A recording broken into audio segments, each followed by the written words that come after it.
Assalamualaikum warahmatullahi wabarakatuh. Saya Suci Nanda Muarnisa dengan NIM 20234104 dari Prodi Perpustakaan dan Ilmu Informasi Fakultas Bahasa dan Seni Universitas Negeri Padang. Baiklah, pada kali ini saya akan memenuhi ujian akhir semester dengan mata kuliah Preservasi dan Konservasi dengan dosen pengampu Ibu Desriani Esos MIKOM. Yang akan saya bahas yaitu materi minggu 10 serta materi minggu 12. Yang pertama, materi minggu 10, yaitu mengenai peta, slide, fotokopi, dan tinta. Pertama ada peta. Peta merupakan salah satu sumber informasi untuk menunjang penelitian, pendidikan, maupun keperluan bisnis. Yang kedua ada slide, merupakan salah satu jenis bahan audiovisual yang banyak dipergunakan di perpustakaan, terutama untuk mendukung pengajaran dan penelitian. Yang ketiga ada fotokopi, merupakan salah satu cara untuk melestarikan koleksi bahan tercetaknya sudah rusak dan langka, sehingga bisa dipinjamkan kepada pemakai. Yang keempat ada tinta, merupakan komponen pembuat buku yang sangat penting dan beraneka ragam. Selanjutnya ada macam-macam slide dan tinta. Slide dibagi menjadi 4. Yang pertama laser slide, yang kedua slide 2x2, yang ketiga slide dengan suara, yang keempat proyektor slide. Selanjutnya itu ada macam-macam tinta, dibagi menjadi 3, tinta tulis, tinta cetak, dan ballpoint. Selanjutnya ada cara penyimpanan peta, slide, fotokopi, dan tinta. Yang pertama peta. Peta dilakukan dengan cara yaitu bentuk lemari dan rak. Yang kedua, letak dan hendaknya sesuai dengan lingkungan sehingga mudah dicapai oleh pemakai. Yang ketiga, bahan dasar terbuat dari kayu yang baik. Yang kedua itu slide. Cara penyimpanan pada slide adalah dengan mengontrol ruangan dan temperatur dan kelembaban. Yang ketiga, fotokopi dan tinta. Penyimpanan dilakukan dengan cara meletakkan mesin fotokopi dan tinta di dalam suatu ruangan khusus agar tidak mudah rusak. Selanjutnya yaitu materi minggu 12 tentang pelestarian bahan pustaka dengan sistem penjilidan. Pengertian penjilidan. Penjilidan adalah proses cara menjilid bahan perpustakaan dengan tujuan untuk melindungi koleksi dari kerusakan.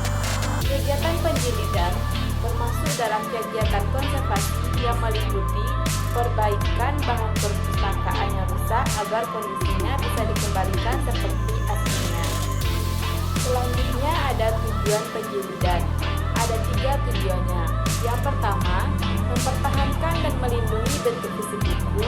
Yang kedua, mempertahankan dan melindungi kandungan informasi yang ada di dalamnya. Yang ketiga, memudahkan penggunaan bahan pustaka. Selanjutnya ada istilah-istilah dalam penjilidan. Yang pertama, bahan penutup atau sampul atau cover adalah kumpulan bahan-bahan penutup, koran, dan tatahan yang siap diletakkan pada blok. Yang kedua, blok buku merupakan kumpulan lembaran termasuk naskah tercetak atau tertulis dan semua kertas yang ditambah oleh penjilidan buku yang akan atau telah dijilid. Yang ketiga, jahit lewat lipatan merupakan metode mengaitkan signatur atau kuras yang terpisah dengan benang yang melewati menembus lipatan dari bagian dalam kuras. Yang keempat, jahit samping merupakan metode untuk mengamankan lembaran buku dengan benang dekat pinggiran jilid. Benang tersebut melewati seluruh ketebalan blok buku. Yang kelima ada jilid ulang, adalah proses menggantikan suatu jilid menggunakan metode original maupun baru dari penyatuan lembaran. Yang keenam ada kertas berbuffer basah.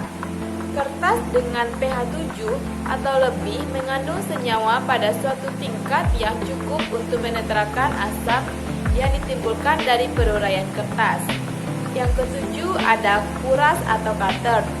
Berasal dari bahasa Belanda, yaitu susunan halaman-halaman buku atau majalah dalam selembar kertas besar. Kertas tersebut dilipat dan halaman-halaman ini akan tersusun sesuai dengan nomor halamannya. Satu cutter biasanya terdiri dari 4, 8, atau 16 halaman bolak-balik. Yang terakhir ada lembar pelindung, yaitu lembar terlipat dari kertas yang dipasang pada blok buku, dengan masing-masing lembar menghadap ke sisi dalam dari koran. Perekat dipakai pada halaman luar dari setiap lembar pelindung ketika blok buku dibungkus. Langkah penting dalam menyiapkan penjilidan ada 2. Yang pertama, penghimpunan adalah penyusunan lembaran-lembaran menurut urutan yang dikehendaki, kemudian membentuk kuras atau cutter. Kedua, ada penggabungan adalah menyatukan erat dan padu pada suatu lembaran menjadi cutter, kemudian menggabungkan menjadi sebuah buku. Bahan atau sarana penjilidan ada kertas, peralatan penjilidan atau mesin, dan peralatan penunjang. Kertas yang digunakan ada kertas Manila board, kertas mesin Samson, dan kertas board.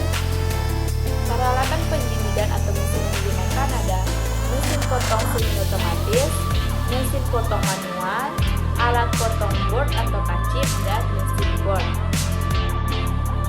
Peralatan penunjangnya ada jarum jahit, cutter, gunting, tulang pelipat, penggaris besi, kuas, palu, dan lem.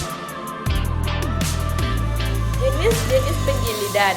Yang pertama, jilid hardcover adalah jenis jilidan yang covernya dibuat dari bahan kardus khusus, jadi terkesan kaku dan tebal. Ciri dari jilidan ini yaitu terdapatnya tali pita di dalam jilidan tersebut.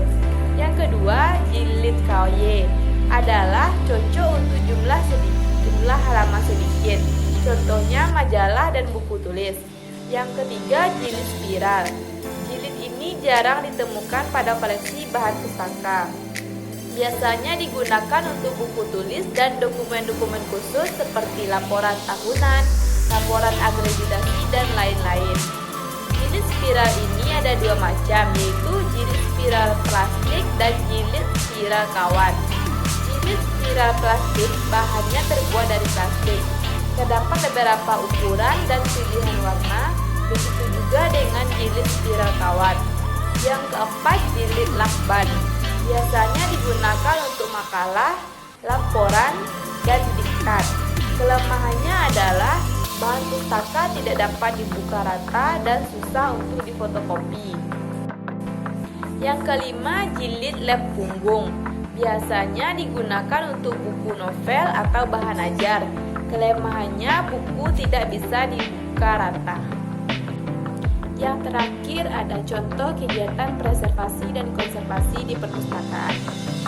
Konservasi dan preservasi bahan pustaka merupakan kegiatan yang sangat penting.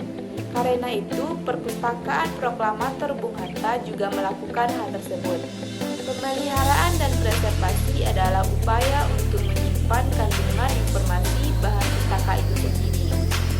Dengan demikian, dalam melakukan konservasi dan preservasi terhadap bahan pustaka, perpustakaan dituntut memiliki tenaga pustakawan yang berpengalaman dan terlatih.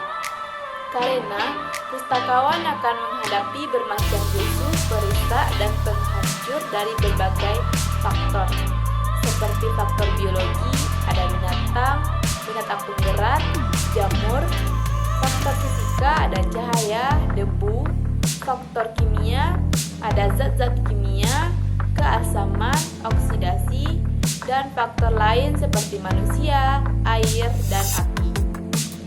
Pustakawan perlu mengetahui penyebab kerusakan bahan pustaka, sehingga dapat dilakukan tindakan pencegahan yang cepat dan tepat.